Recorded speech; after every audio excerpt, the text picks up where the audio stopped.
حضرت عمر فاروق رضی اللہ تعالیٰ عنہ کو کون نہیں جانتا؟ خلفائے راشدین میں سے حضرت عمر فاروق کا دوسرا نمبر آتا ہے۔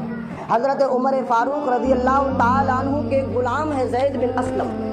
چنانچہ وہ فرماتے ہیں کہ میں حضرت عمر رضی اللہ تعالیٰ عنہ کے ساتھ تھا۔ ایک رات حضرت عمر رضی اللہ تعالیٰ عنہ مدینہ منورہ کی گلیوں میں سفر کرنے کے لیے نکلے، دیکھنے کے لیے کہ لوگوں کا کیا حال ہے، کون کھا رہا ہے، کون پی رہا ہے، کون کیا کر رہا ہے، کون نماز پڑھ رہا ہے، کون شراب پی رہا ہے، ہر ایک کا حال معلوم کرنے کے لیے حضرت عمر فاروق رضی اللہ تعالیٰ عنہ رات کے سناٹے میں اپنے خادم کو لے کر کے نکلے۔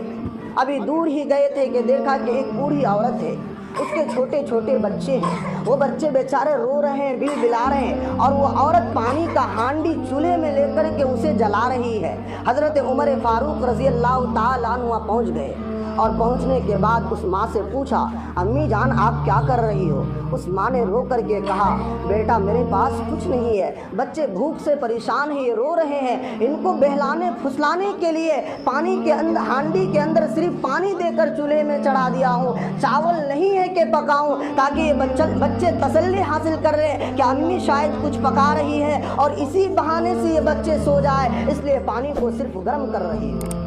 حضرت عمر فاروق رضی اللہ تعالیٰ عنہ بیٹھ کر رونے لگے، بے تحاشا رونے لگے۔ حضرت زید بن اسلم رضی اللہ تعالیٰ عنہ کا ہاتھ پکڑا اور کہا چلو۔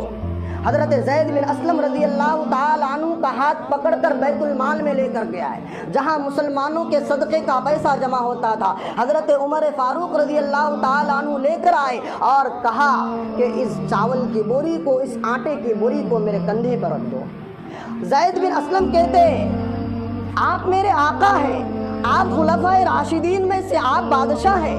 اے عمر فاروق، اے امیر المومنین، میرے کندھے پہ رکھ دیجئے، آپ اپنے کندھے پر کیوں رکھ رہے ہیں اس بوری کو؟ حضرت عمر فاروق رضی اللہ تعالیٰ عنہ نے کہا،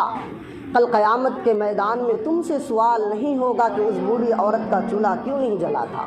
سوال مجھ سے ہوگا، بادشاہ میں ہوں،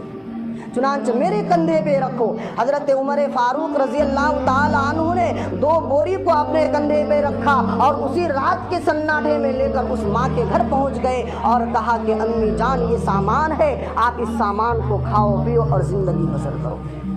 حضرت عمر فاروق رضی اللہ تعالیٰ عنہ جب لے کر گئے، حضرت زید بن اسلم رضی اللہ تعالیٰ عنہ کہتے، قسم خدا کی میں نے اپنی آنکھوں سے دیکھا، یہ سنی ہوئی بات نہیں۔ وہ فرماتے ہیں کہ میں نے حضرت عمر کو دیکھا کہ صرف چاول لے کر رکھ نہیں دیا، حضرت عمر فاروق رضی اللہ تعالیٰ عنہ چاول لے کر کے گئے، اس ماں سے کہا آپ اپنی بچوں کے ساتھ جا کر کے کھیلو، ان بچوں کو کھلاؤ، ان بچوں کے ساتھ رہو، ان کو بہلاؤ پھسلاؤ۔ حضرت عمر فاروق رضی اللہ تعالیٰ عنہ چولہے کے پاس بیٹھ گئے، پانی کو گرم کیا، چاول دھویا، چاول کو ڈالا، پکایا، دال پکائی، اس کے بعد حضرت عمر فاروق رضی اللہ تعالیٰ عنہ نے بچوں کو، اس ماں کو کھلایا۔ اس کے بعد آئے وہ زید بن اسلم فرماتے ہیں، حضرت عمر فاروق جب ہمارے ساتھ واپس آ رہے تھے، حضرت عمر فاروق کی داڑھی بڑی گھنی تھی، گنجان داڑھی تھی، میں نے دیکھا کہ حضرت عمر فاروق رضی اللہ تعالیٰ عنہ کے داڑھی مبارک سے دھوئیں نکل رہے ہیں۔ تو میرا عزیزو،